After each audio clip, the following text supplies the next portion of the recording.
Hey everyone. Now that I'm about 5 hours in the main quest, training for the next rank and the Mega Greninja Stone, here are my first impressions on Pokemon Legends ZA. I'll do my best not to give away too much about the story.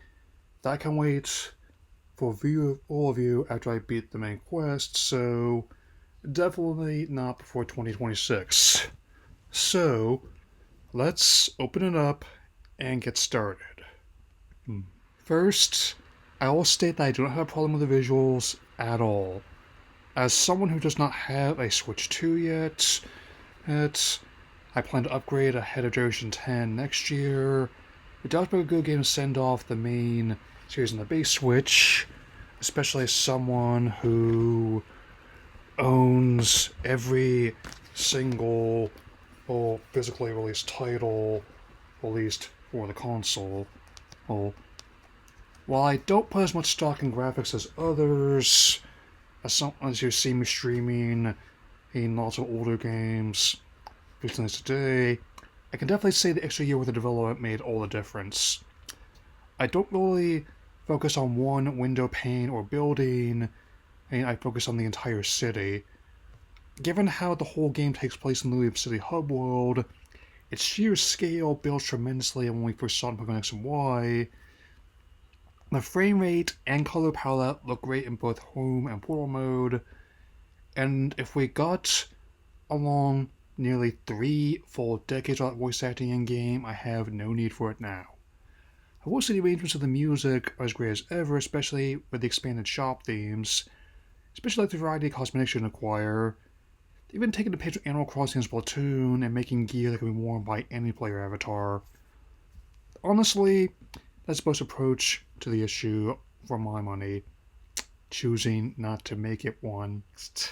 Let's talk about the biggest shakeup, the real-time capture and battle gameplay. Though I'm still acclimating to the new control scheme, I actually really like the approach they took. I have long believed real-time combat is not your enemy, just a great job of building on what Legends Arceus did as well as its contemporaries in role-playing games. Not into Xenoblade, so I can't verify that comparison. And I can verify someone who's into Persona, Shin Megami Tensei, and the Ryoga Gotoku canon. That reminds me of their approach to real-time combat encounters, especially the latter. I always prefer rotating attacks to just spamming a single move over and over, and even the dodge rolls with a Souls-like element for traversal and collision detection. Though I am not currently at liberty to confirm or deny any details, let alone all of them that come to light in the most recent data dump from last year's Terra leak. I will say the reveals intrigue me, and I am willing to do so at a later date. As for the anime impacting the planned redesign for Pikachu come next generation, I would just as soon say that it's more to do with the shift in hardware. I did figure the next titles in the main series would be Switch 2 exclusives.